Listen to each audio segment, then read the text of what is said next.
New polling from the New York Times, of all places, suggests the Democrats have been living in a progressive fantasy world if they believe that they are likely to defeat President Trump in 2020, which makes sense if Democrats believe other fantasies like the narrative that Jeffrey Epstein killed himself. We will examine how the left can be so gullible when nobody believes the press. Then, an ex-Evangelical pastor who left his church, family, and faith is lecturing evangelicals on how they're ruining Christianity. Finally, the mayor of Tent City, Los Angeles, claims with a straight face that LA is the model city for dealing with homelessness. All that and more. I'm Michael Knowles, and this is The Michael Knowles Show.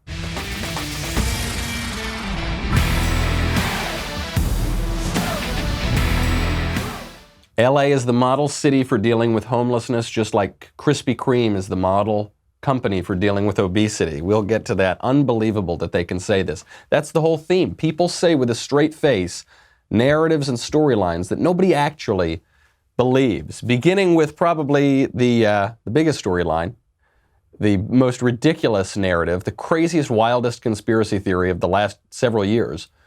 The idea that Jeffrey Epstein was just like randomly permitted to kill himself. Nobody actually believes that, right? There is a former Navy SEAL who went on Jesse Waters' show on Fox News, and he was talking about military dogs because of the story of Conan, that dog who chased down Abu Bakr al-Baghdadi. So it's a completely nice, normal segment about military dogs. And then at the end, he just sneaks in a little bit of a fact and a little bit of a meme, which is that Jeffrey Epstein didn't kill himself. Well, thank you for training Nero, who's to your left there, and I'm sure he's ready to go out on the next mission, and he can't wait. So thank you and thank Nero for your service. I appreciate it. Absolutely. If I could I throw a PSA out real quick? Real quick. Just the remarkable nature of these dogs and them being highlighted in the news creates a huge demand by people that frankly shouldn't have them. If you see the coverage and you decide I want one of these dogs, either buy a finished trained, fully trained and finished dog from a professional, or just don't get one at all. And Epstein didn't kill himself. All right. Okay. Thank you for that commentary. All right. Just the greatest Fox News guest in all of history. I say this with no false modesty. I've been a guest on Fox News 100 times and probably closer to 200 times. This man is the greatest Fox News guest ever. I bow down to you, sir. Really, really well done. Totally straight face. And then he slips in this line. Also, Jeffrey Epstein didn't kill himself.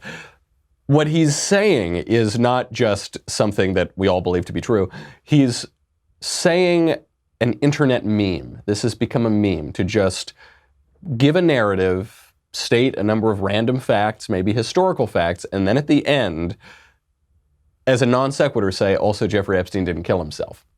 Or even you try to fit it in so you can tie it in. So for instance, yesterday I tweeted out, I said, on this day, 608 years ago, Khalil Sultan, the Timurid ruler of Transoxiana, died at the age of 27. Shortly thereafter, his wife committed suicide, which distinguishes her from Jeffrey Epstein, who did not kill herself. This has been going around the internet for several days now, and it's not just that it's very funny, it's that these memes do tell us something about the culture and the media. So another one that was going around, I also tweeted out, I said, L is for the way you look at me, O is for the only one I see. V is very, very extraordinary. E is for the fact that Epstein didn't kill himself. Another one was just a block of text. It said, if I have to see one more Jeffrey Epstein meme, I'm literally going to kill myself. Unlike Epstein, who was obviously murdered. Another one, a fun fact. The topaz hummingbird is the smallest bird in the world. Even though it has the smallest bird brain in existence, it knows that Jeffrey Epstein didn't kill himself. And then this one might be my favorite.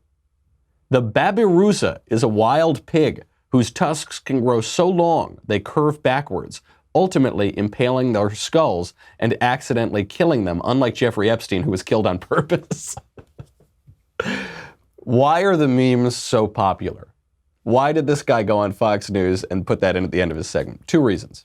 There are exactly two reasons for this. I will tell you both of those reasons in 1 second, but first I've got to thank our friends over at ZipRecruiter. Hiring can be a very slow, arduous, brutal process. Cafe Altura's COO, Dylan Miskowitz, needed to hire a director of coffee for his organic coffee company. He was having trouble finding qualified applicants, so he turned to ZipRecruiter. ZipRecruiter doesn't depend on candidates finding you. This is the key. ZipRecruiter finds the candidates for you. You know, old hiring technology is basically like taking a big handful of spaghetti and you just throw it at the wall and you try to see what sticks. That's not how ZipRecruiter works. We're living in the 21st century. Act like it. Its technology identifies people with the right experience. It then invites them to apply to your job. So you get qualified candidates fast. Dylan posted his job on ZipRecruiter. He said he was impressed by how quickly he had great candidates apply. He then used ZipRecruiter's candidate rating feature to filter his applicants so that he could just focus on the most relevant ones. And that's how Dylan found his new director of coffee in just a few days. Obviously here at the Michael Knowles Show, we need to find directors of Covfefe pretty regularly because we just got to keep it going through our veins.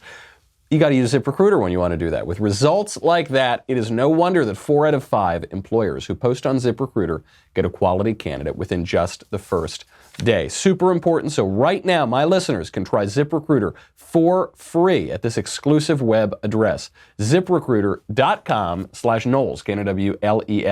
That is ZipRecruiter.com/Knowles, Knowles. ZipRecruiter.com/Knowles. Why are the Jeffrey Epstein didn't kill himself memes so popular? 2 reasons.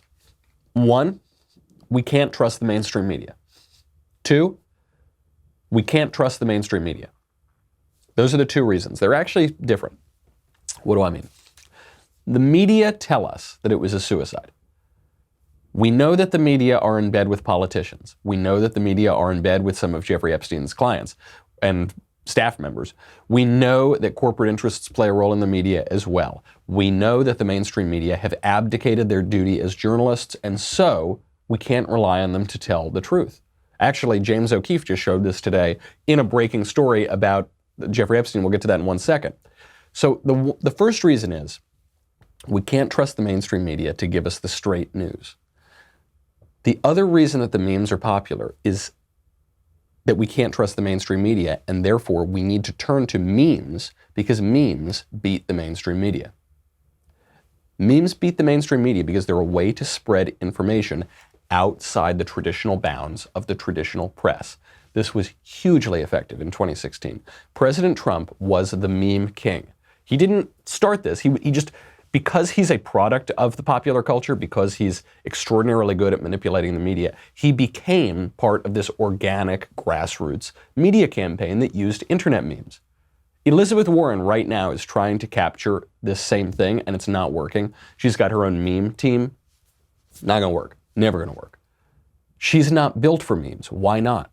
Because the mainstream media love Elizabeth Warren. The whole thing about memes is they've got to be countercultural. The whole thing about counterculture is it's got to constantly use changing lingo. It's got to be subversive. It has to be unapproved.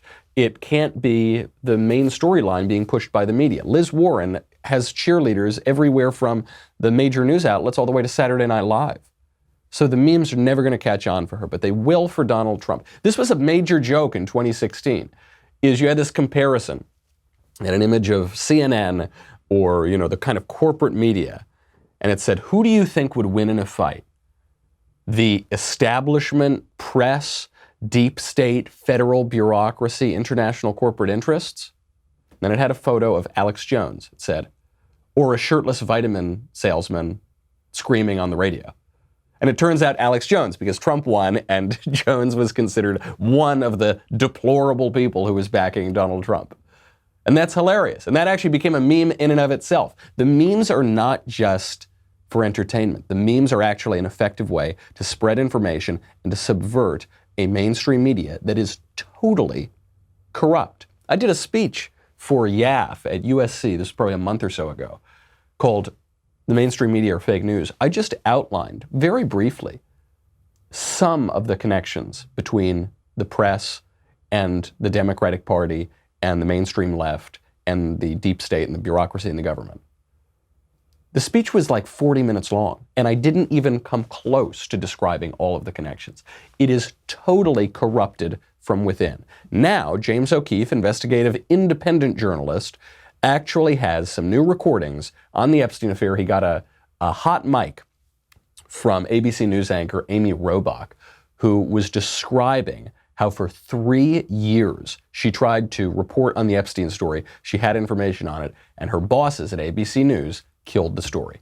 I've had the story for 3 years. I've had this interview with Virginia Roberts. We would not put it on the air. First of all, I was told, who's Jeffrey Epstein? No one knows who that is. This is a stupid story. Then the palace found out that we had her whole allegations about Prince Andrew and threatened us a million different ways.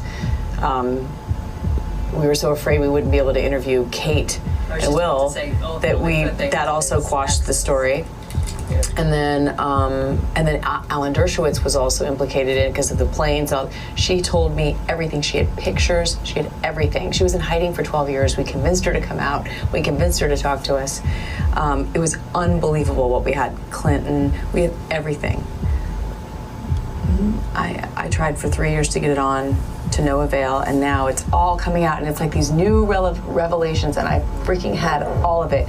I'm so pissed right now. Like, every day I get more and more pissed because I'm just like, oh my God, what we had was unreal. Other women backing it up. Hey, yep. Brad Edwards, the attorney, 3 years ago, saying there will come a day when we will realize Jeffrey Epstein was the most prolific pedophile this country has ever known. And I had it all 3 years ago.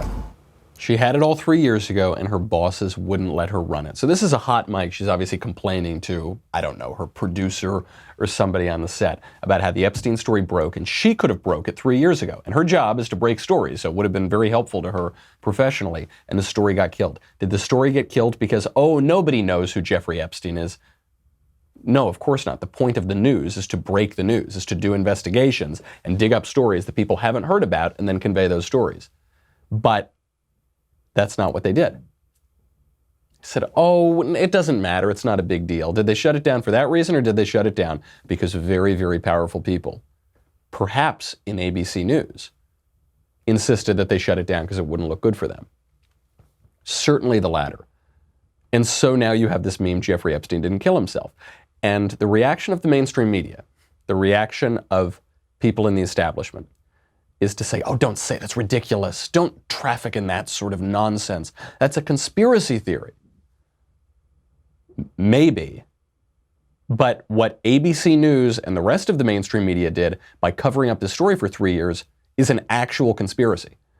So forgive us for trafficking in a conspiracy theory when we have hard evidence that you guys actually engaged in a conspiracy.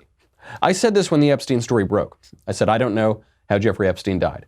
He very well might have killed himself. What I do know, though, is that the least plausible explanation for how Jeffrey Epstein died is that he just accidentally was permitted to kill himself. Because he shouldn't have been able to do it anyway. He tried to kill himself, apparently, 6 days earlier. He was then taken off of suicide watch. Or he was taken off, he tried to kill himself a couple weeks earlier. He was taken off of suicide watch 6 days later. Then at the time that he allegedly killed himself, both of the guards who were supposed to check on him just fell asleep, coincidentally, at exactly the same time. And then not one but two cameras outside of his cell just didn't work. They just malfunctioned at exactly the same time. And then it was revealed in the autopsy, had a couple few bones broken in his neck that only appear in about 1% of hangings, and certainly not from a height at which he would have had to hang himself with his bed, and it was much more in line with strangulation. But hey, listen, don't ask any of those questions. Don't ever traffic in that kind of crazy conspiracy theory. Just ignore the actual conspiracy of the mainstream media. This is why the memes work. And I've got a big warning here for the left. If the left wing does not shape up, if the left does not stop spreading lies, if the left does not stop covering up stories on the mainstream media through its outlets, through its establishment candidates, it's going to lose again. It's going to lose again in 2020, without question, because the more corrupt the mainstream media becomes, the more empowered everybody else feels to spread their own information and to believe their own information. And there is a lot of fake information on the internet. There's that famous picture of Abraham Lincoln, and the quote says, "Don't believe everything you read on the internet." Abraham Lincoln, 1860. There's a lot of false information on the internet. in an honest culture, in a culture where the media are actually reporting the facts, people have no need to believe whatever they read on the internet. But in a culture where ABC News, CBS News, let's not forget Cheryl Atkinson, great investigative reporter. Cheryl Atkinson had to leave CBS News because her bosses kept killing stories on Obama's corruption. Where the New York Times, the Washington Post are just shamelessly spreading lies every single day. In that culture, people have to believe what they read on the internet because they have nowhere else to turn. We'll get into what this means for 2020 in a second, but first I've got to thank our friends over at Rock Auto.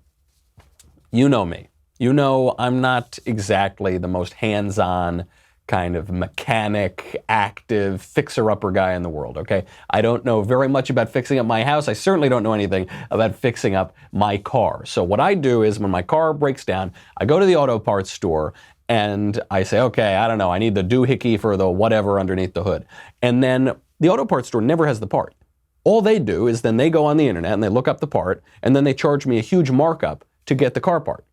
You don't need to do any of that because you can go to rockauto.com. Rock Auto is a family business serving auto parts customers online for 20 years. Go to rockauto.com to shop for auto and body parts from hundreds of manufacturers. You know, recently my car broke down halfway on the way up to San Francisco and I'm dealing with all these mechanics and they're going online and getting the parts. I was complaining about this at the office, and they tell me, oh, you could have gone to Rock Auto. And now we have Rock Auto on the show, and that'll be what I do from now on. They have everything from engine control modules and brake parts to tail lamps, motor oil, even new carpet. Whether it's for your classic or it's for your daily driver, you can get everything you need in a few easy clicks.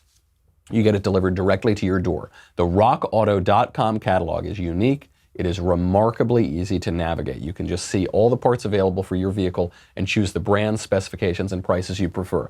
This website is even navigable by me, and I don't know anything about cars, but I know what I need, and it's probably, as far as I'm concerned, other than the very, very fair pricing, the best feature of Rock Auto.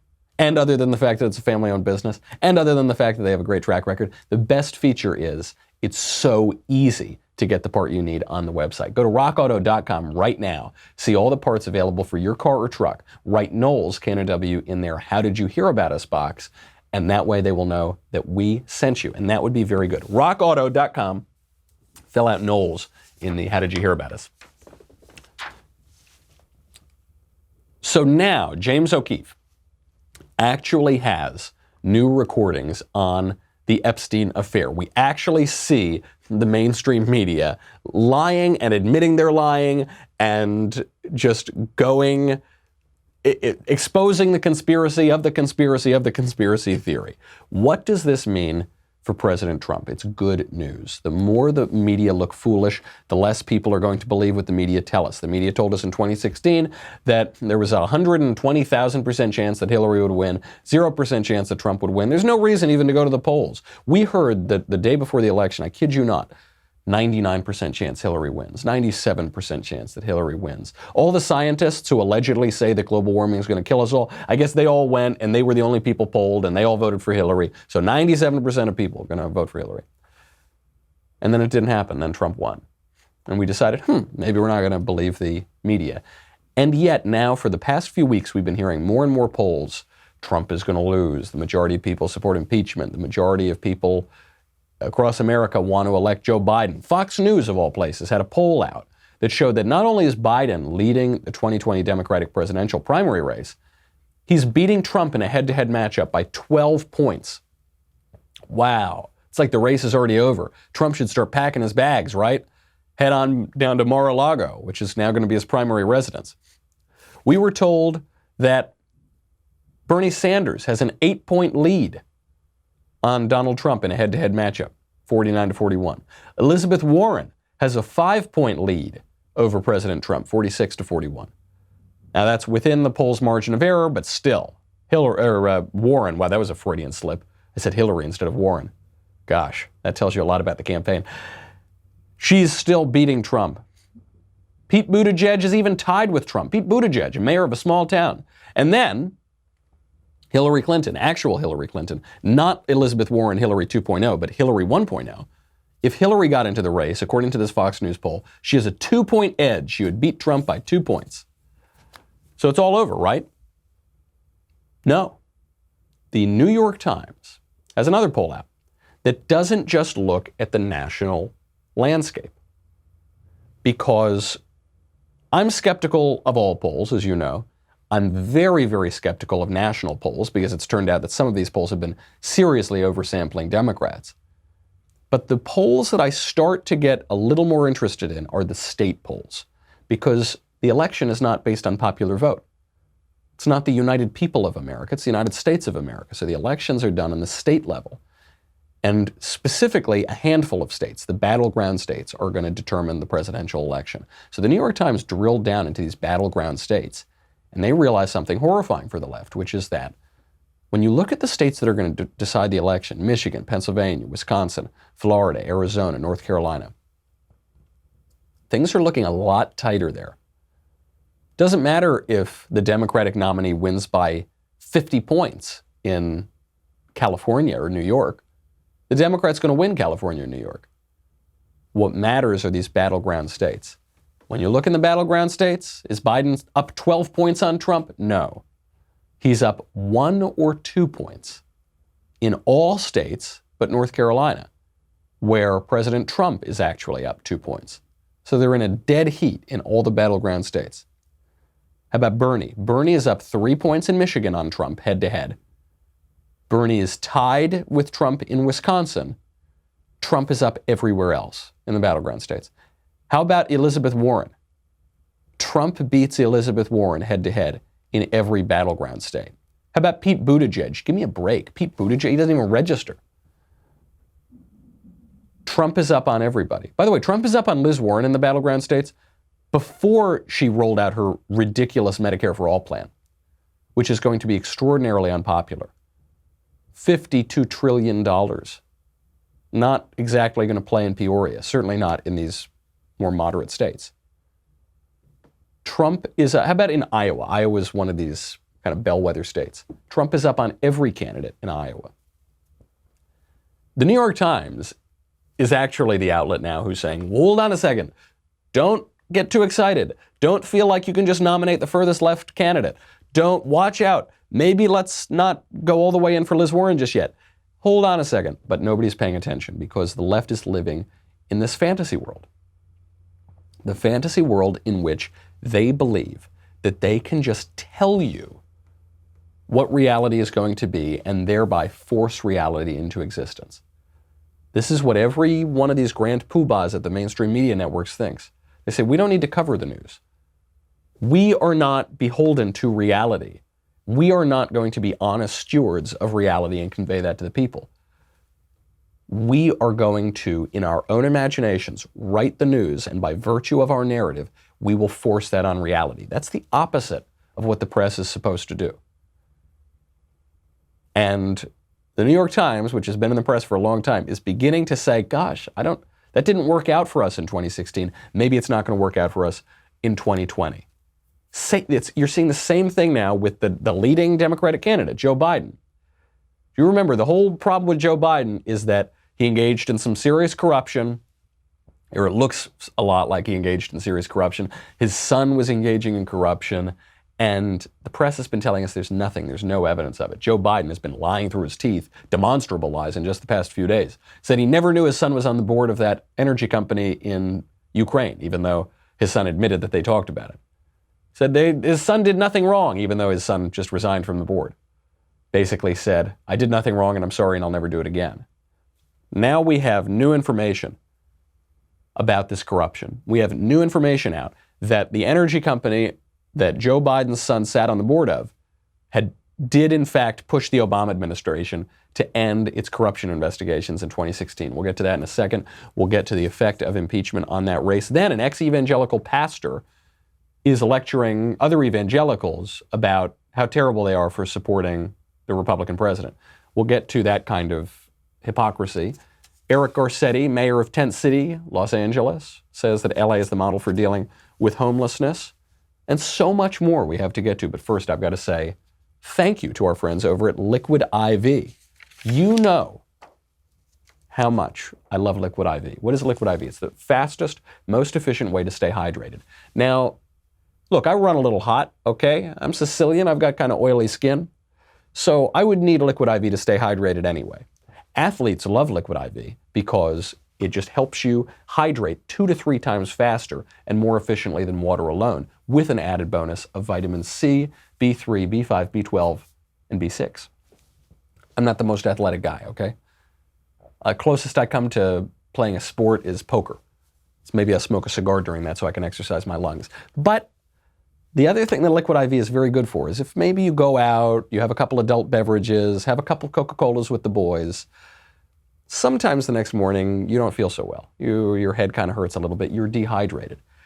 So if I'm going to engage in a little reasonable behavior like that, stay out a little too late, I will have a liquid IV.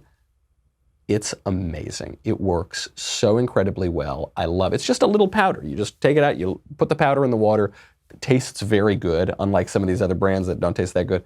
You drink it, you feel much more hydrated. Let's leave it at that. It's the fastest growing wellness brand. You can find them everywhere, even at Costco. You can find their hydration multiplier sold at all Costco's nationwide.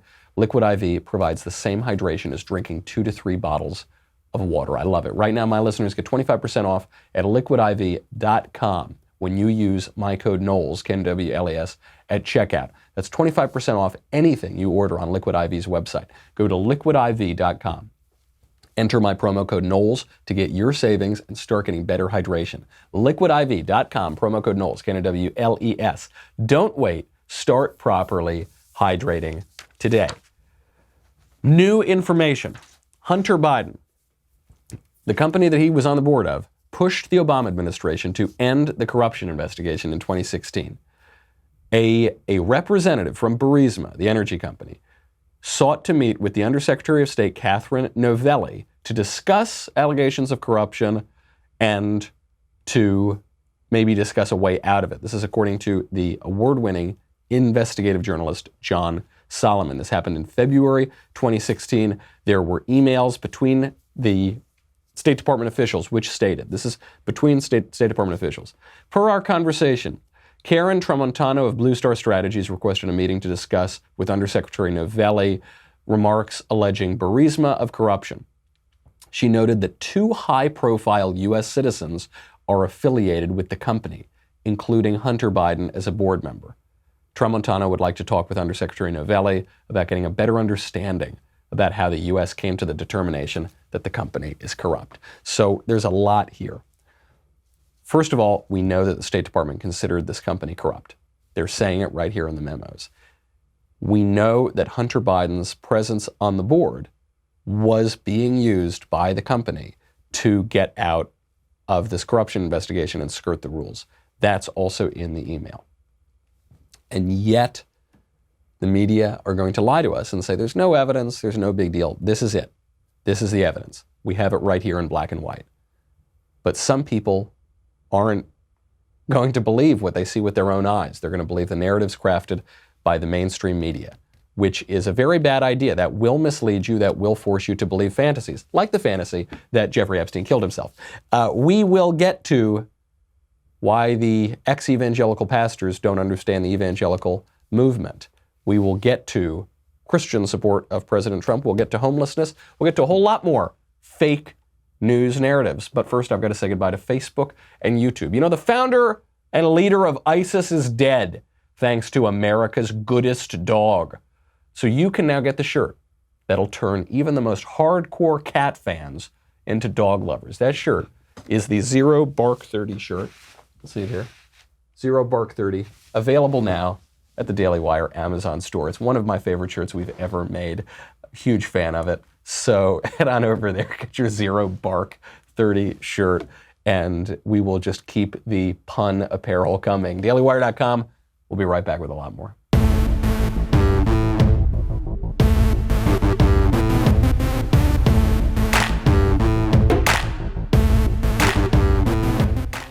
So an ex-evangelical pastor is coming out and saying that evangelicals who support Trump are humiliating themselves, embarrassing themselves. They are damaging the gospel. What this guy is doing, Joshua Harris, is one of my least favorite behaviors in politics, which is when people who are not in a particular movement, not in a particular mindset, not in a particular religion, start criticizing the people who are in that organization for failing to live up to their own standards, usually without any basis in reality whatsoever.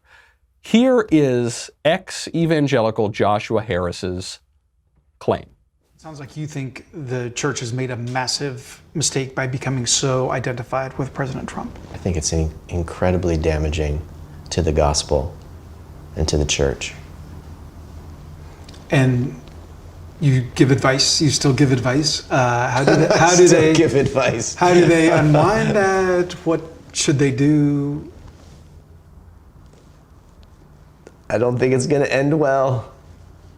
And I think, you look back at the Old Testament and the relationship between the prophets and really bad leaders and kings, and oftentimes it's not something you unwind, because it's actually in the scriptures presented as God's judgment on the false religion of the day.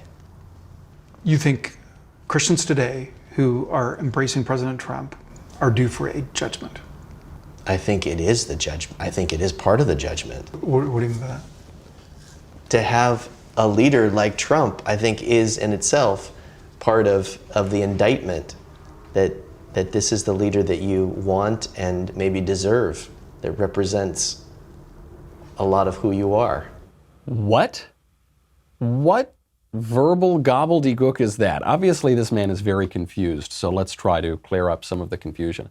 He says that conservatives supporting Trump is damaging to the gospel. You cannot damage the gospel. Christ conquered death on the cross and rose from the dead 3 days later. You can't damage that. As C.S. Lewis pointed out, an atheist can no more diminish God's glory than a lunatic can diminish the sun by writing darkness on the walls of his cell. You can't damage the gospel.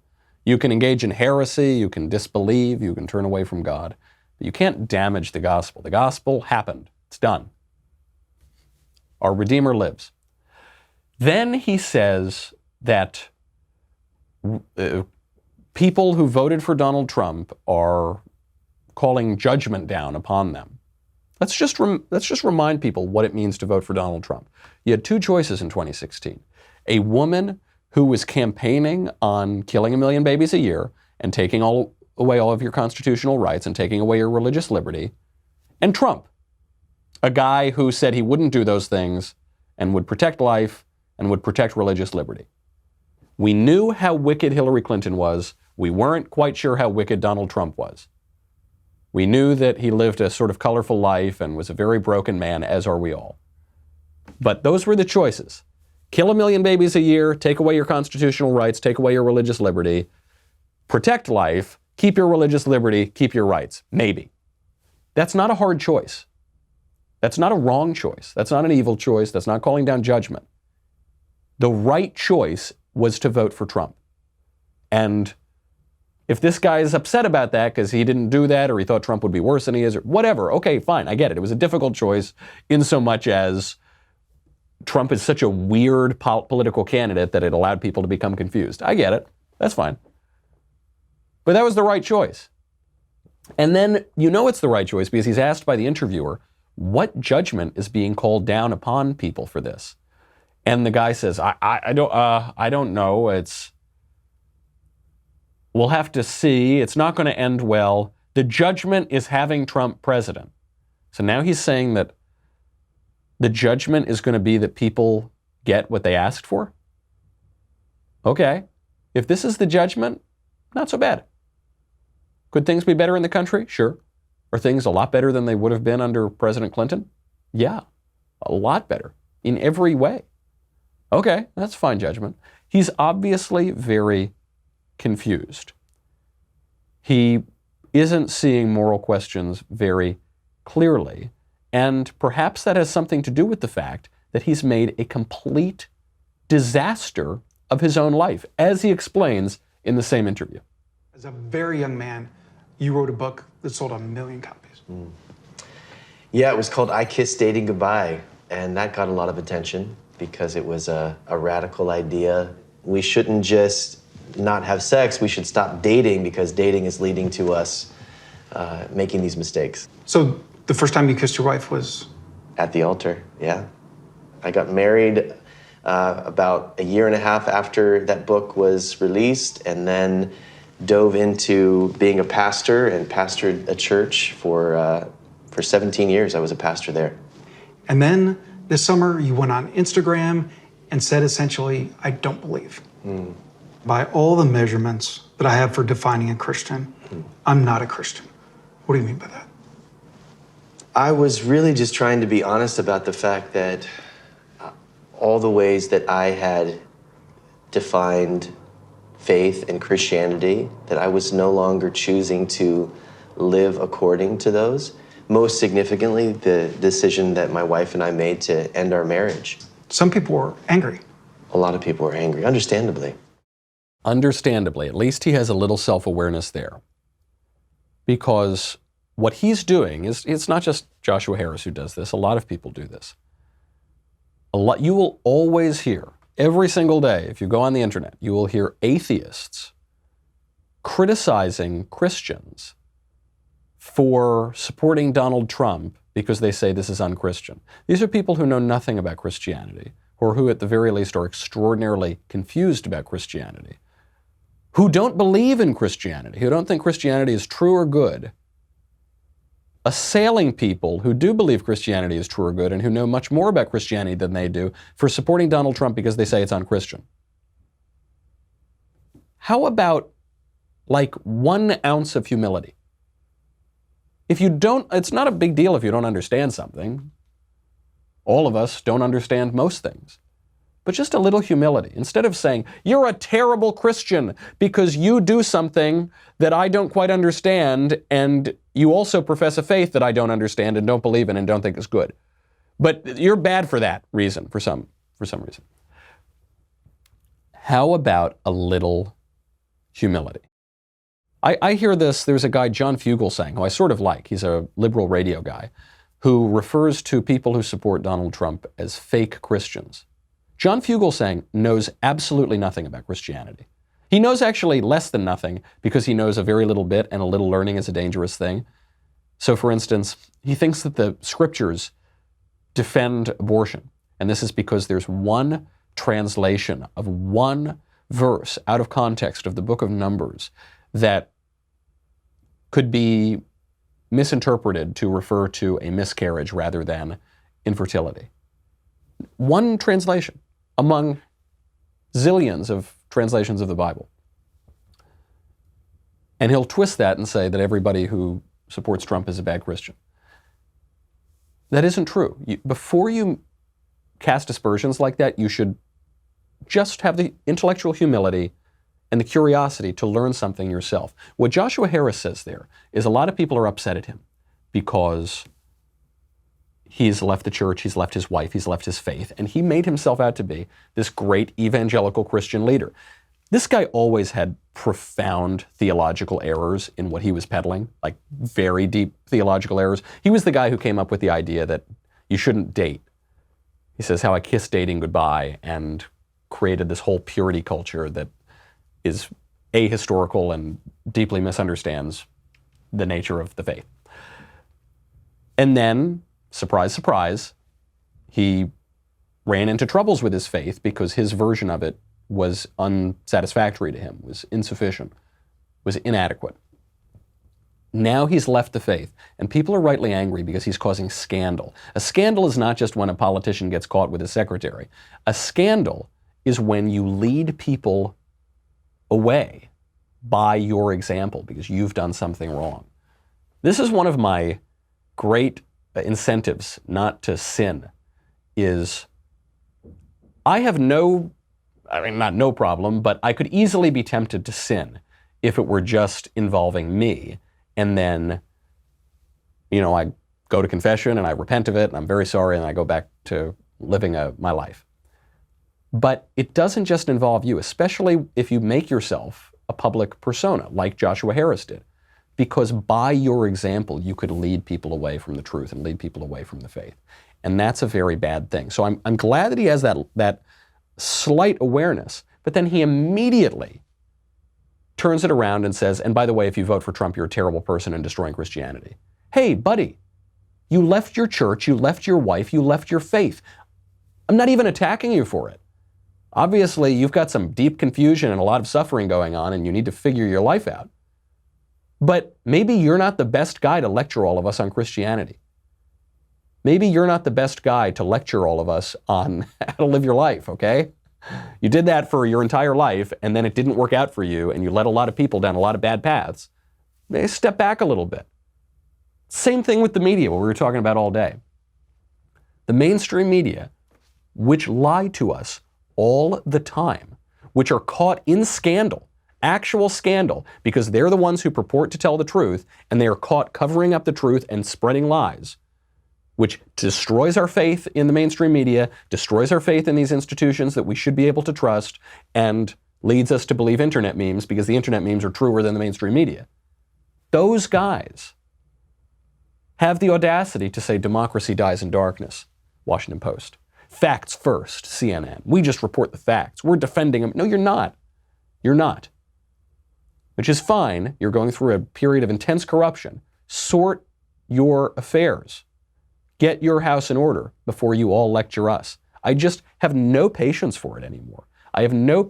Eric Garcetti, the mayor of my city. I live in Tent City, USA. I live in Los Angeles. I was on a news program the other day on the Fox channel here, and Eric Garcetti had just gone on the show, and he was asked by the host of the show, Alex Michelson, what are you doing about homelessness? Under Mayor Garcetti's tenure, homelessness has increased dramatically. It has skyrocketed.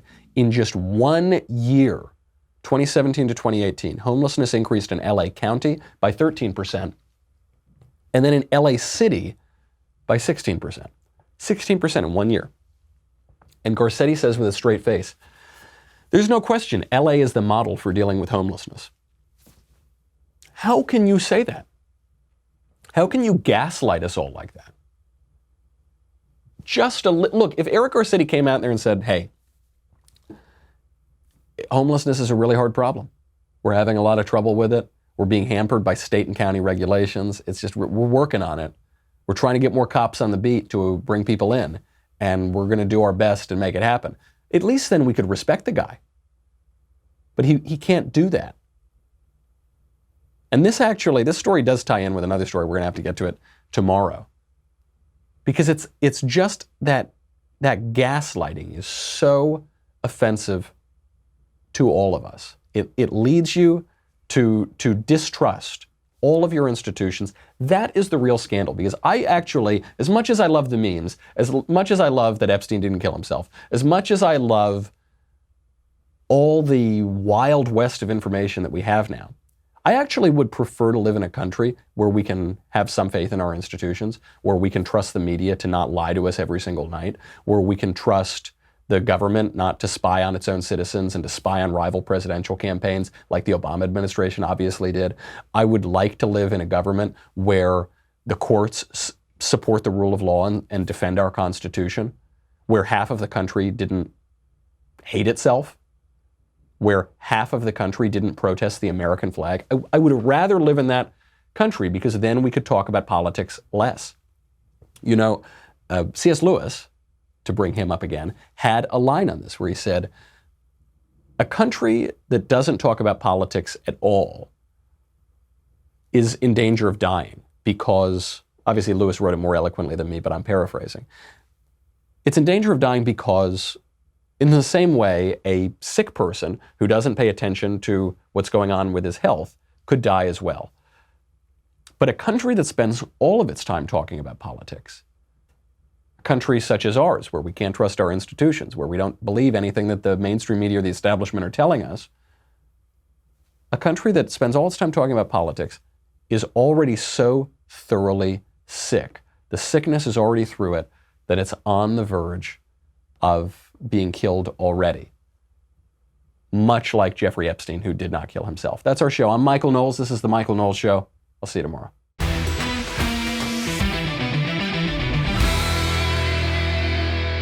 The Michael Knowles Show is produced by Rebecca Dobkowitz and directed by Mike Joyner. Executive producer, Jeremy Boring. Senior producer, Jonathan Hay. Our supervising producer is Mathis Glover. And our technical producer is Austin Stevens. Assistant director, Pavel Wydowski. Edited by Danny D'Amico. Audio is mixed by Mike Coromina. Hair and makeup is by Jesua Olvera. And our production assistant is Nick Sheehan. The Michael Knowles Show is a Daily Wire production. Copyright Daily Wire 2019.